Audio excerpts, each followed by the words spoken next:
Okay late start. ચલો શરૂઆત કરીએ. સૌપ્રથમ પ્રાર્થના માટે તૈયાર થઈ જાઓ. ગુરુ બ્રહ્મા ગુરુ વિષ્ણુ ગુરુદેવો મહેશ્વર ગુરુ સાક્ષાત પરબ્રહ્મા તસ્મૈ શ્રી ગુરુવે નમઃ. ઓમ શાંતિ શાંતિ શાંતિ. Good afternoon.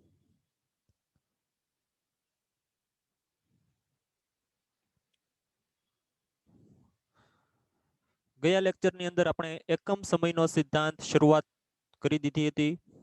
એ સિદ્ધાંતની અંદર આપણે અમુક પોઈન્ટ પણ સમજી ગયા હતા. બરાબર? ક્યાં ક્યાં પોઈન્ટ સમજ્યા હતા?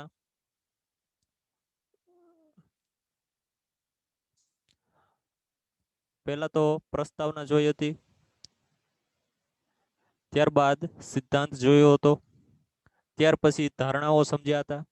બરાબર? તો આ ત્રણેય પોઈન્ટ તો થઈ ગયા છે. છેલ્લે આપણે પહોંચ્યા હતા મોડેલ સુધી. બરાબર? તો મોડેલ સમજતા પહેલા આપણે એક એક્ઝામ્પલ સમજીએ એટલે મોડેલ સમજવામાં થોડીક સરળતા રહેશે. જો પ્રસ્તાવનાની અંદર આપણે એક બાબત એ યાદ રાખવાની હતી કે આ મોડેલનો આવિષ્કાર કોણે કર્યો છે? કે જે આર ક્રેફોર્ડે કર્યો છે. 1947માં એમણે એક રિપોર્ટ રજૂ કર્યો યુએસ એરફોર્સ સમક્ષ. તેમાં એમણે આ સિદ્ધાંત રજૂ કર્યો હતો. આ સિદ્ધાંત સેમ એઝ ઇટ ઇઝ કોના જેવો છે?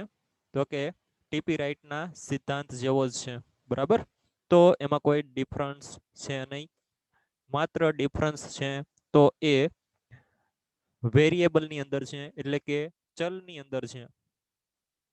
અહીંયા સિદ્ધાંત પણ આપણે સમજ્યા હતા કે અમુક બમણા એકમો કરતા ખર્ચ અમુક પર્સન્ટેજથી, અમુક ટકાવારીથી ઘટે છે.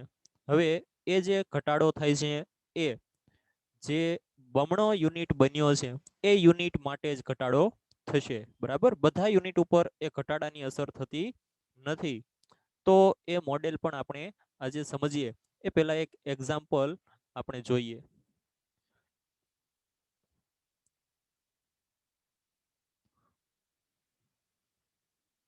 જો ઉદાહરણની અંદર હું એમ કહું છું કે 80% કેળવણી વક્ર છે. કેળવણી વક્ર કેટલા ટકાનો છે? 80% કેળવણી વક્ર.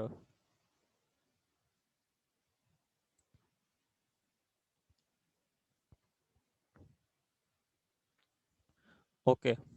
હવે આ 80% કેળવણી વક્રનો અર્થ શું થાય છે એ હું થોડોક ડેટા પહેલા અહીંયા લખી નાખું, ત્યાર પછી સમજાવું છું.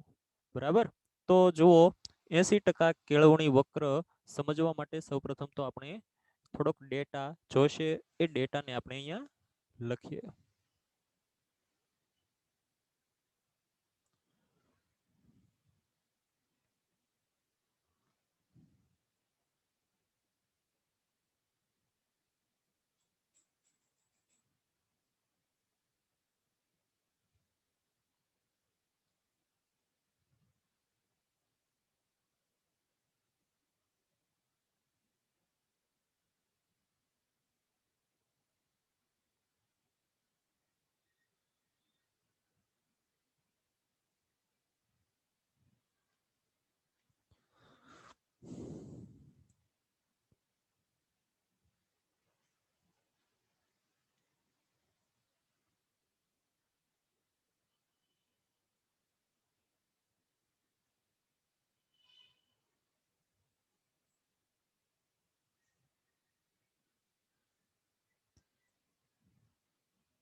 જો અત્યારે જરૂર પડે એટલા કોલમ બનાવું છું. બરાબર?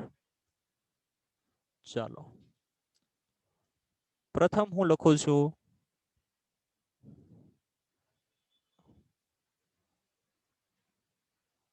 વધારાનો એકમ. બરાબર? એકમનો ક્રમ અને ઉત્પાદન માટે લાગતો ખર્ચ અથવા તો સમય, બરાબર. ઓકે, ચાલો સૌપ્રથમ તો એક પણ યુનિટ બનાવતા નથી, બરાબર. કોઈ યુનિટ બનાવતા નથી તો કોઈ સમય પણ લાગશે નહીં. હવે એક યુનિટ આપણે વધારીએ છીએ. એક યુનિટ વધારવાથી એક એકમ બનશે, પહેલો એકમ બનશે. જો ફર્સ્ટ પહેલો એકમ બનશે, બરાબર. અને એ પહેલો એકમ બનાવતા આપણને સમય લાગે છે 100 કલાકનો. કેટલો સમય લાગે છે? 100 કલાક. ત્યાર પછી હજુ એક એકમ વધારીએ છીએ, હજુ એક એકમ વધારાનો ઉત્પાદિત કરીએ છીએ. તો જુઓ પ્રોડક્શન ડબલ થઈ ગયું. 2 એકમ ઉત્પાદિત કર્યા, બરાબર ને. ટોટલ 2 એકમ ઉત્પાદિત કર્યા. બીજો એકમ ઉત્પાદિત કરીએ છીએ ત્યારે 80 કલાક લાગે છે. આ બીજા યુનિટની કેટલી કલાક લાગે છે? બીજો યુનિટ બનાવતા 80 કલાક લાગે છે. હવે વધારાના 2 એકમ બનાવીએ છીએ. તો વધારાના 2 એકમ બનાવશું તો જે ચોથો એકમ બનશે, ફોર્થ, તો એ ચોથો એકમ બનાવતા 64 કલાક લાગશે. ફરી પાછું એક આ યુનિટ ડબલ કરી દઈએ, ઉત્પાદન બમણું કરી દઈએ, એટલે કે 4 યુનિટ બનાવીએ. 2 બનાવ્યા હતા, હવે 4 બનાવીએ. તો છેલ્લે કયો યુનિટ બનશે? તો કે છેલ્લે 8મો યુનિટ બનશે. તો આ 8મો યુનિટ બનાવતા કેટલો ખર્ચ થશે? 51 કલાક. ત્યાર પછી ઉત્પાદન પાછું ડબલ કરી દઈએ, 8 એકમ બનાવીએ. તો હવે છેલ્લો યુનિટ બનશે 16મો. આ 16મો યુનિટ બનાવતા ખર્ચ થાય છે 41 કલાકનો. ચલો આટલી વાત સમજાઈ. હવે જુઓ અહીંયા જે એકમ વધતા જાય છે એ કોઈ ચોક્કસ એકમનો સમય અહીંયા આપ્યો છે.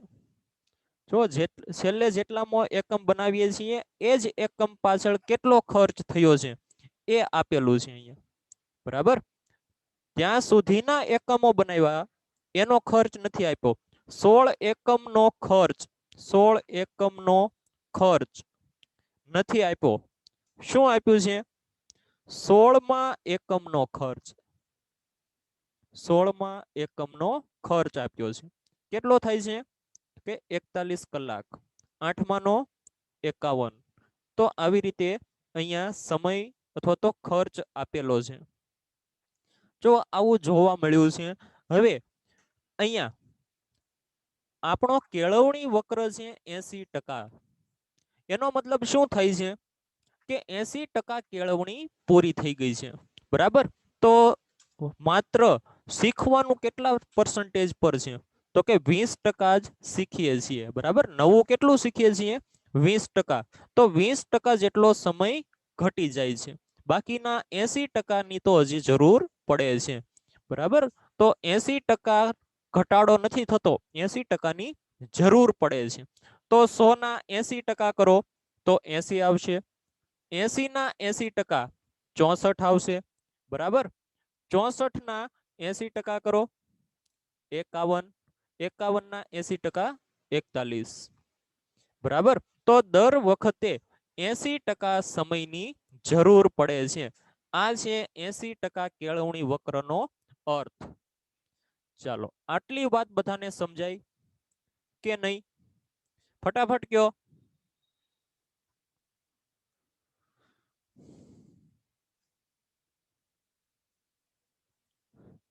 80% નો અર્થ થાય છે કે 80% સમય ઘટતો નથી. 80% જેટલો સમય હવે બમણા ઉત્પાદન પર એ એકમ પર લાગશે. ચાલો અહીં સુધી સમજાઈ ગયું હોય તો આ સાથે પાછું બુકમાં તમારે લખતું જવાનું છે રેફરન્સ માટે, બરાબર. હવે અહીંયા હું જે લખતો હોઉં છું એ તમારે સાથે લખેલું જ રાખવાનું, જેથી સમજવામાં તમને સરળતા રહે. હવે આપણે એ મોડેલ પર આવીએ. હવે આપણે જોઈએ કે એ મોડેલ કઈ રીતે કામ કરે છે. તો મોડેલને સમજવા માટે આપણે આ ઉદાહરણ અને સિદ્ધાંત બેયનો સહારો લેવો પડશે. આ સિદ્ધાંત અહીંયા શું કહે છે? આ સિદ્ધાંત અહીંયા આપ્યો છે. એ સિદ્ધાંત શું બતાવે છે? જો એ સિદ્ધાંતને હું અહીંયા નીચે લઈ જ લઉં છું.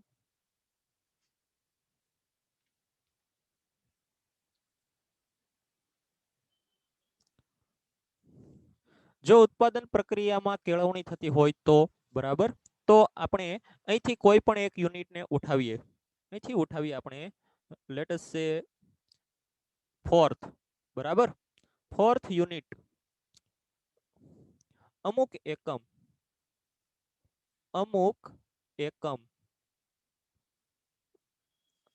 નો ખર્ચ, અમુક એકમનો ખર્ચ, બીજું બમણા એકમનો ખર્ચ, બરાબર. હવે મને બતાવો કે અમુક એકમ અને બમણા એકમ, અમુક એકમ કોને લઈશું? તો અહીંયા મેં તમને પહેલા જ કીધું કે અમુક એકમ આપણે આ 8 ને લઈ લઈએ છીએ કે 8મો એકમ, બરાબર. તો 8મા એકમનો ખર્ચ, 8મો એકમ, અમુક એકમ એટલે કે 8મો એકમ, બરાબર.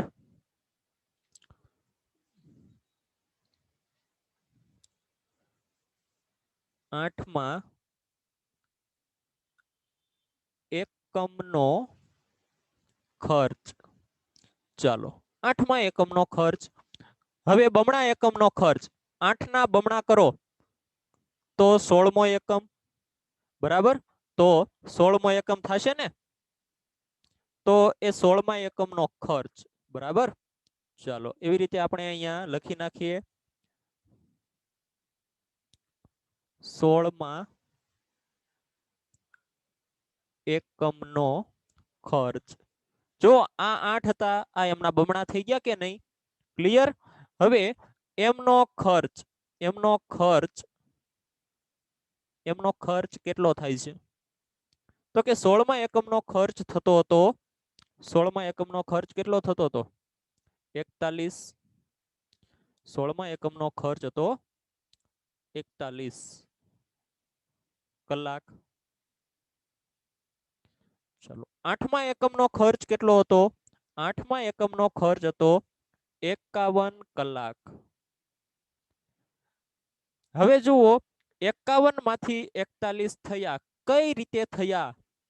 મને એ કયો, સરિતાબેન, જાગૃતિબેન, પ્રિયાબેન, મને એ કયો કે 51 ના 41 કઈ રીતે થયા? 51 સાથે એવું તે આપણે શું કર્યું કે 41 બની ગયા? શું કર્યું?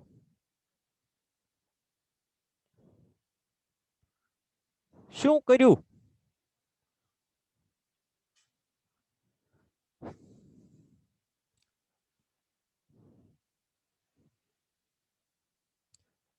એકમમાં વધારો કર્યો, વેરી ગુડ. પણ એ એકમમાં વધારો કરવાથી 51 ના 41 કઈ રીતે થયા? એ ગણતરી મારે જોઈએ છે. એકમમાં વધારો તો થાય જ છે, એ તો લખ્યું જ છે. પણ 51 કલાકમાંથી 41 કલાક કઈ રીતે થયા? તો એ ચેતનાબેને કીધું કે 51 ના 80% કરો. 80%. ચાલો આ 80% ક્યાંથી લાવ્યા? આ 80% તમને અહીંયા આપ્યા જ હતા. શું કીધું તું કે 80% કેળવણી વક્ર છે. તો એ 80% એ શું છે? એ છે અહીંયા કેળવણી વક્રનો ઢાળ. આ કેળવણી વક્રનો ઢાળ છે. એ ઢાળ કેટલો છે? 80%, બરાબર. ચાલો સમજ પડી કે નહીં? ઓકે. હવે આ 41 કલાક ગણવાની એક ફોર્મ્યુલા છે. આ 51 કલાક ગણવાની પણ એક ફોર્મ્યુલા છે, બરાબર. જે ફોર્મ્યુલા આપણે અગાઉ જોઈતી કે નહોતી જોઈ? જો અહીંયા છે ને,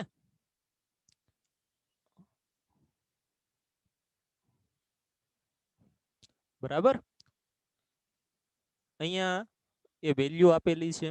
ચાલો એ ઉપરાંત ધારણા જુઓ, ધારણા. ધારણામાં શું કીધું છે કે ઘાતીય વક્રને અનુસરે છે. તો આ ઘાતીય વક્ર એ એક મોડેલ છે, બરાબર. તો એક ઘાતીય વક્રનું મોડેલ કેવું બનશે? તો અહીંયા આપણે નીચેના પેજમાં જ કન્ટિન્યુ કરીએ છીએ.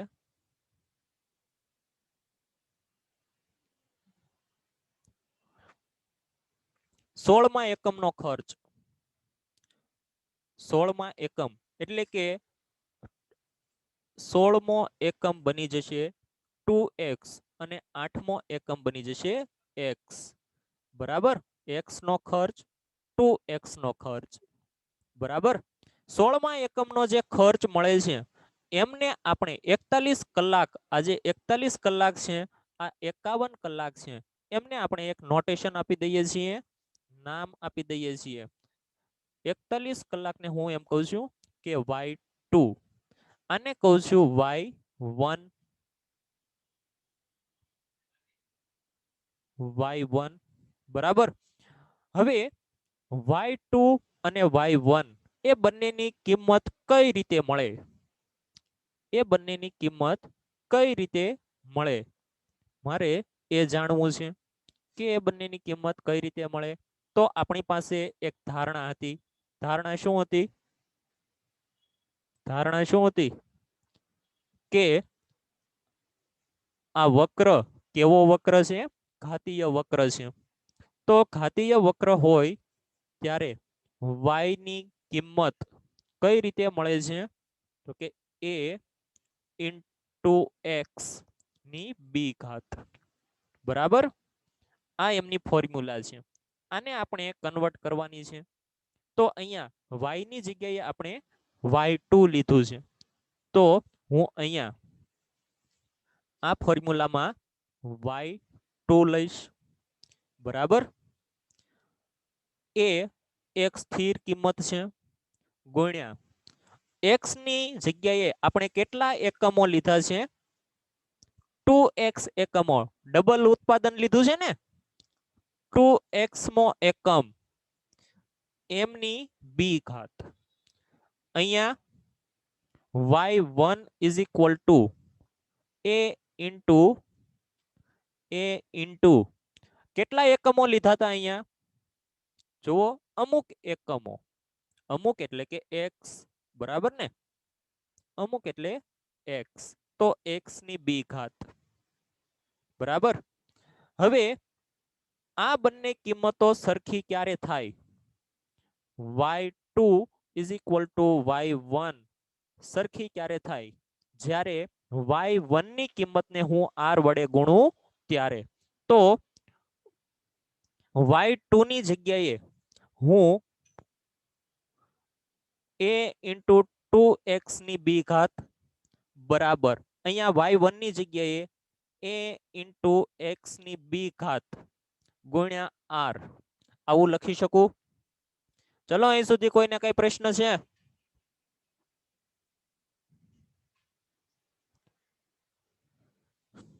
નહીં ને? Okay, very good. ચાલો, તો હવે જુઓ આપણને આગળ શું કેલ્ક્યુલેશન જોવા મળે છે. તો આ બંને પદમાં થોડીક એવી સિમિલારિટી છે. તો આ પદને હું અહીંયા લાવું તો છેદમાં આવી જશે, બરાબર. ચાલો એવું જ કંઈક કરી નાખું.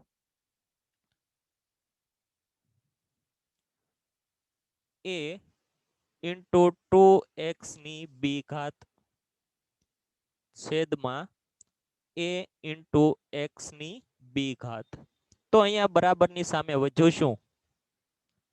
r એકલો, બરાબર. ક્લિયર? હવે જુઓ અહીંયા આપણને બે વસ્તુ અંશમાં અને છેદમાં એક સરખી જોવા મળે છે, એમને આપણે ઉડાડી દઈએ. તો શું વધ્યું?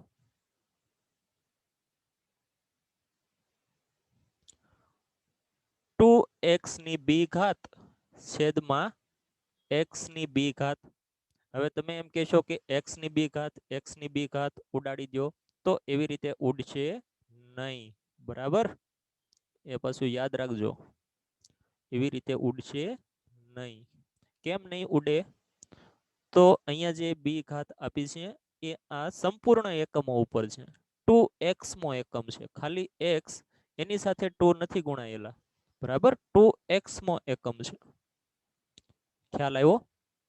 ચલો હું થોડીક અલગ રીતે જ લખી નાખું એટલે ખ્યાલ આવે. 2x m ની બી ઘાત, બરાબર. હવે ક્લિયર થઈ ગયું ને કેવી રીતે સીધું નહીં ઉડે?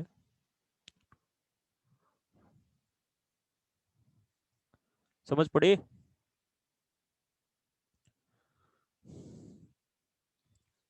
ચાલો જુઓ, બંનેની માથે બી ની ઘાત થઈ જશે. 2 ની માથે બી ઘાત ગુણ્યા x ની માથે બી ઘાત છેદમાં x ની બી ઘાત બરાબર r. હવે ઉડે કે નહીં? હવે એમ કહો, હવે ઉડશે કે નહીં? યસ. ચાલો તો વધ્યું શું? 2 ની બી ઘાત બરાબર r, બરાબર. તો અહીંયા આપણે બીજી વાત પહેલા એ સમજીએ. જો અહીં સુધી તો સમજાઈ ગયું ને, આટલું વધ્યું એ, બરાબર. આપણું મુખ્ય મોડેલ શું છે? આપણું મુખ્ય મોડેલ, તો આપણું મુખ્ય મોડેલ છે આ ઘાતીય વક્ર, બરાબર. ઘાતીય વક્ર તો એક્સપોનેન્શિયલ કર્વ. તો એ વક્ર અહીંયા હું પહેલા તો y is equal to a into x raise to b. જો આ આપણું મુખ્ય મોડેલ છે જે જૂનું હતું એ જ, બરાબર. પરંતુ અહીંયા ડિફરન્સ ક્યાં છે? આ a છે એ સેમ એઝ ઇટ ઇઝ છે, b છે એ પણ સેમ એઝ ઇટ ઇઝ છે, પરંતુ ડિફરન્સ ક્યાં છે? y અને x માં, બરાબર. આ ફોર્મ્યુલા ફરીવાર એટલા માટે નથી લખી કે એક વખત તો મેં તમને લખાવી દીધી હતી. તો જુઓ અત્યારે તો માત્ર આપણે ડિફરન્સ જોઈએ. તો આ શું છે? x માં એકમનો ખર્ચ, કોઈ ચોક્કસ એકમનો ખર્ચ છે, અને કેટલામો એકમ? તો એ છે આ x મો એકમ, બરાબર. ચોથો એકમ અથવા તો 16મો એકમ, અને આ એમનો ખર્ચ છે જે આપણને અહીંયા ઉદાહરણમાં મળ્યો છે, બરાબર. આ x છે, આ બધા શું છે? x, અને આ બધા છે y ની કિંમતો. ક્લિયર? તો આવું એક સિમ્પલ ફોર્મ્યુલા છે. તમને બીજી વાત એ નહીં સમજાતી હોય કે આ એ શું છે. બી વિશે તો ખ્યાલ આવી ગયો કે બી એટલે કે ઢાળ છે, બી એ તો ઢાળ છે. તો આ એ એટલે પ્રથમ એકમનો ખર્ચ, પ્રથમ એકમનો ખર્ચ. પ્રથમ એકમ કયો હતો? તો કે પ્રથમ એકમ અહીંયા છે અને એનો ખર્ચ 100. હવે 100 ને સાપેક્ષમાં બધો ઘટાડો થતો જશે, બરાબર. શરૂઆત અહીંથી થશે, શરૂઆત તો ક્યાંકથી કરવી પડે ને, એટલા માટે પ્રથમ એકમનો ખર્ચ, બરાબર. કામની શરૂઆત તો ક્યાંકથી કરીએ છીએ, ત્યારે જે ખર્ચ થયો, ત્યારે જે સમય લાગ્યો, તેમાં આવતો ઘટાડો કેટલામાં યુનિટે કેટલો હશે તે જાણી શકીએ છીએ. ચાલો તો અહીંયા આપણી પાસે મોડેલ હતું, તેમાં એક કિંમત તો આપણને અગાઉથી ખ્યાલ આવી જ ગઈ હતી. કઈ કિંમત ખ્યાલ આવી ગઈ હતી? એક કિંમત આવી ગઈ હતી a ની. આ a વિશે તો આપણે જાણીએ છીએ. કઈ રીતે? કારણ કે એક એકમનો ઉત્પાદન કરીએ તો એમનો ખર્ચ કેટલો થાય છે એ જાણી શકીએ, અથવા તો એમનો અંદાજ મેળવી શકીએ, બરાબર. જ્યારે બી, બી એટલે કે ઢાળ, એ ઢાળ કઈ રીતે નક્કી કરવો? એ ઢાળ એટલે જ તે અહીંયા આ 80%, બરાબર. પણ એ નક્કી કઈ રીતે કરવા? તો એ નક્કી કરવા માટેના કેટલાક પરિબળો છે, જે આપણો આગળનો ક્વેશ્ચન છે ત્યારે જોશું. અત્યારે આપણે એવું ધારી લઈએ છીએ કે નક્કી થઈ ગયો છે, અને કેટલો છે? 80%. તો જો એ 80% હોય તો ત્યારે આ બી ની કિંમત કેટલી થાય એ આપણે જાણવાનું છે, બરાબર. ચાલો તો એ બી ની કિંમત હવે શોધતા શીખીએ. તો બી તો અહીંયા ઘાતમાં આપેલો છે, તો એમને ઘાતમાંથી ઉતારવો પડશે. એ ઉતારવા માટે શું કરવું પડશે? બોલો. શું કરીએ?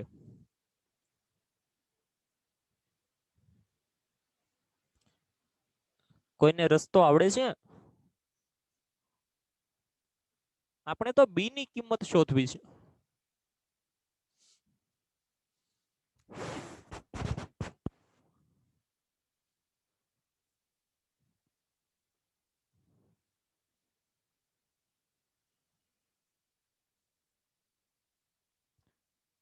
ચાલો, કોઈને ખ્યાલ નથી તો હું જ કહી દઉં. બંને બાજુ લોગ. લોગ એટલે તમે પાછા માણસો સમજશો.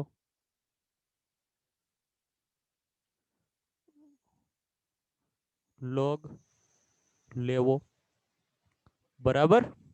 ચાલો, અહીંયા લોગ 2 ની બી ઘાત અને અહીંયા લોગ આર, બરાબર. હવે લોગ 2 ની બી ઘાત એમને લોગ માંથી ઉતારવા માટે શું કરવું પડશે? તો આ જે બે બી છે એ બી હવે આગળ આવી જશે, બરાબર. અને બી બે છે એ પણ આગળ આવી જશે. તો એ સોલ્વ કઈ રીતે થશે? જો જે ઘાતમાં છે એ પદ આગળ આવી જાય છે એટલે કે બીજ વધે છે. ત્યાર પછી લોગ આપણે માત્ર 2 નો જ કરવાનો હોય છે, લોગ 2, બરાબર. તો બી ઘાતમાંથી નીચે ઉતરી જાય છે. સમજ પડી? આ ગુણાકારમાં છે. ચાલો, ખ્યાલ આવ્યો કે નહીં? તો આને રિફાઇન કરીને લખી નાખું.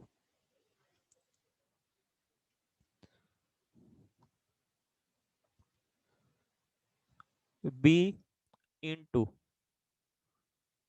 લોગ 2 બરાબર લોગ આર, બરાબર. ચાલો, તો મારે તો બી ની કિંમત શોધવી હતી કે નહીં?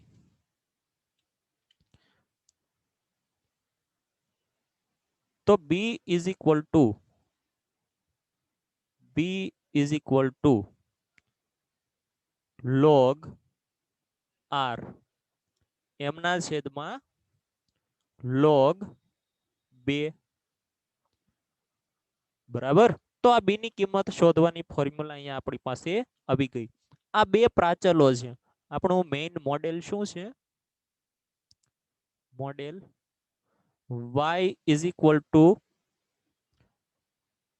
a ઇન્ટુ x ની બી ઘાત.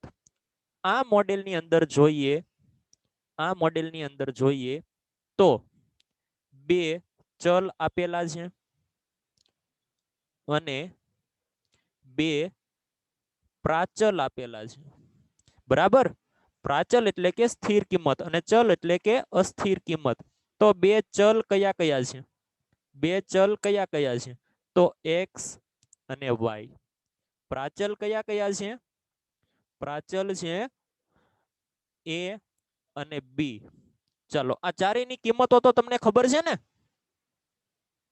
આ ચારેય વસ્તુ શું છે તો તમને ખ્યાલ છે કે નહીં? x એટલે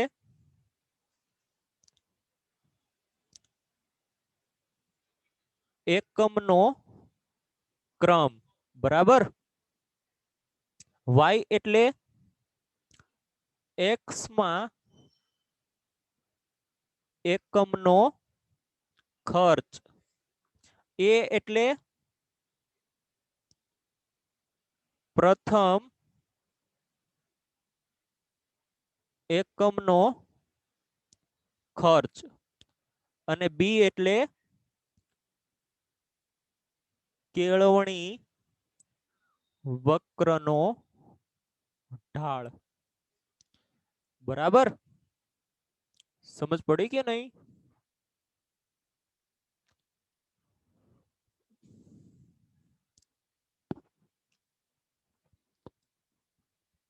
ઓકે, ચાલો, તો અહીંયા આપણા મોડેલનો એક પાર્ટ અહીંયા પૂરો થાય છે.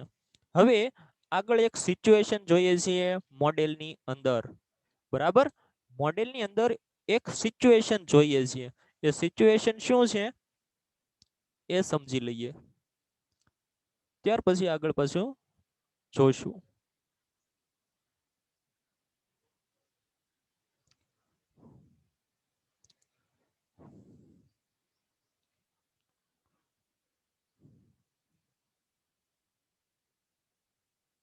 જો હવે એક સિચ્યુએશન એવી થાય છે કે ઉત્પાદન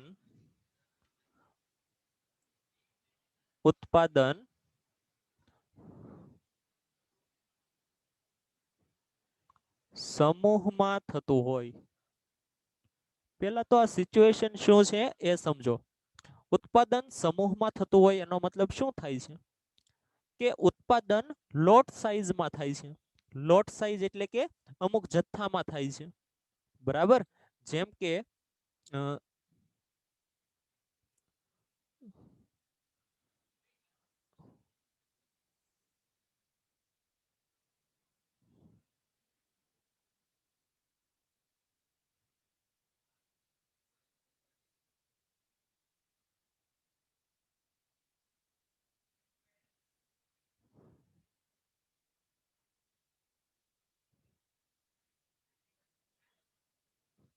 ઓકે, હવે જો અહીંયા હું થોડીક કંઈક વિગત લખું છું, બરાબર ને, એટલે તમને થોડુંક સમજતા સરળતા પડશે. જો ઉત્પાદન સમૂહમાં થાય છે એટલે કે સિચ્યુએશન હવે કેવી થઈ ગઈ કે જ્યારે મોટા એકમો બનાવતા હતા, જેમ કે અ, અ, યંત્ર બનાવતા હતા, અથવા તો વિમાન બનાવતા હતા, બરાબર, અથવા તો ટ્રેક્ટર બનાવતા હતા, તો આવી મોટી મોટી વસ્તુઓ બનાવતા હતા જેમની પાછળ ઉત્પાદનનો ખરેખર ઝાઝો એવો સમય લાગતો હતો. તો આ બધા યુનિટ માટે આપણે એક એકમનો ખર્ચ કેટલો થયો, એક એકમનો ખર્ચ કેટલો થયો એ જાણવો સરળ હતો, બરાબર. બીજી બાબત એ કે આ બધા એકમો આપણે એક એક ઉત્પાદિત કરીને વેચી શકીએ તેમ છીએ. હવે સિચ્યુએશન કેવી થઈ કે આપણે આવી રીતે એક એક એકમો ઉત્પાદિત કરતા નથી, તો કઈ રીતે કરીએ છીએ? આપણે અમુક જથ્થો ઉત્પન્ન કરીએ છીએ, અમુક જથ્થામાં, બરાબર. જેમ કે એક સાથે 50 નું ઉત્પાદન કર્યું, 60 નું ઉત્પાદન કર્યું, 80 નું ઉત્પાદન કર્યું, બરાબર. હવે એક સિચ્યુએશન એવી પણ આવે છે કે કંપનીને કોઈ ઓર્ડર મળે છે, ઓર્ડર, બરાબર, ઓર્ડર મળે છે.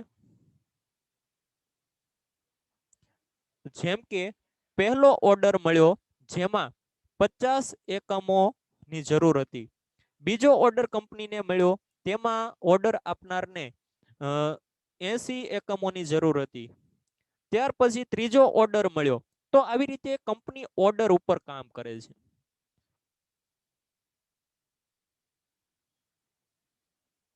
ઓકે, કાલે તમારે ઓનલાઈન લેક્ચર નહીં હોય, કાલે તમારે રજા છે, બરાબર. અને તમારે કોલેજે આવવાનું છે, એ પાછા ભૂલી ન જાતા. 100 રૂપિયા સાથે, બરાબર.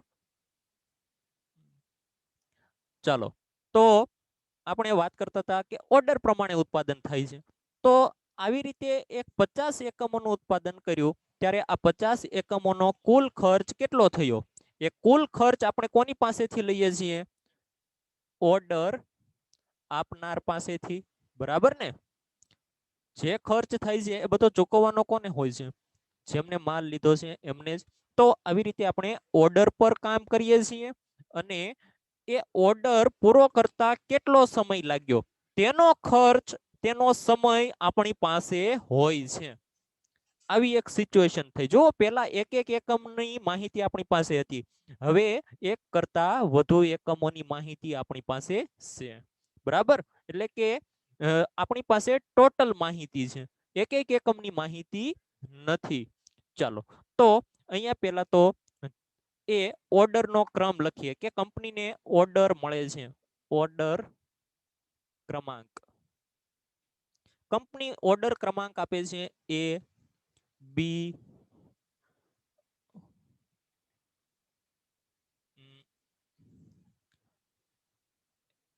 સી, ડી અને ઈ. આવી રીતે અલગ અલગ ઓર્ડર મળે છે, બરાબર.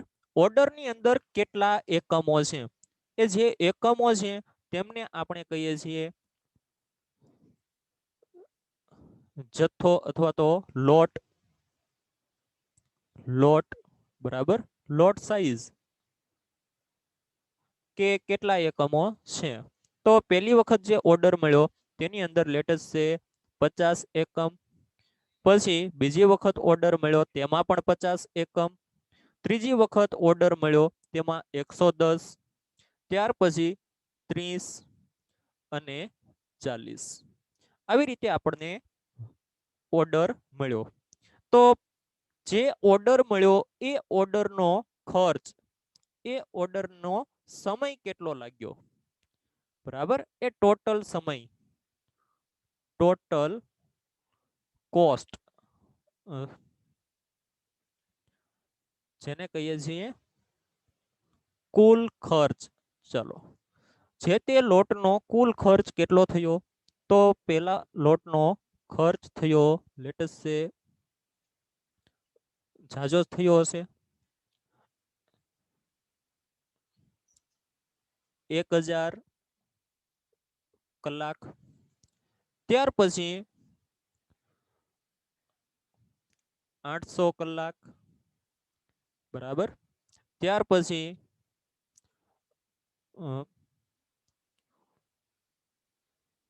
1300 કલાક, બરાબર.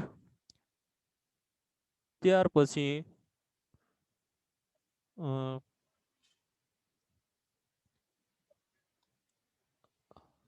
500 કલાક અને 350 કલાક. ચાલો, આવી રીતે આપણને ખર્ચ મળ્યો છે, બરાબર. હવે અહીંયા આપણી પાસે આવી બે માહિતી છે, એક લોટ સાઈઝ આપી છે અને બીજી કુલ ખર્ચ આપ્યો છે. તો આ પર્ટિક્યુલર આ લોટની અંદર જે યુનિટ બન્યા એમનો ખર્ચ કેટલો હશે, દરેક એકમનો ખર્ચ કેટલો થાય એ મારે જાણવું છે.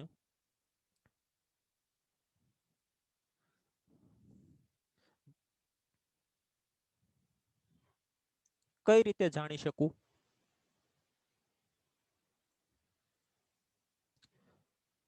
જો પેલા લોટની અંદર શું થયું, લોટ એ એની અંદર 50 એકમો બનાવ્યા. કેટલો ખર્ચ થયો? 1000 કલાકનો ખર્ચ, બરાબર. તો એક એકમનો ખર્ચ કેટલો થયો હશે?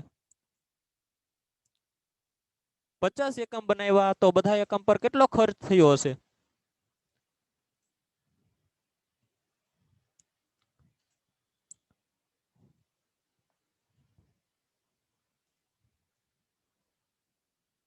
કઈ રીતે ખબર પડે એ હવે વિચારજો. આવતા લેક્ચરમાં હું તમને સમજાવીશ, બરાબર. એ તમારું હોમવર્ક. ઓકે, ઘણાને તો ખબર પડી ગઈ, તો લખી નાખું છું 20. કઈ રીતે આવ્યા? 1000 ભાગ્યા 50.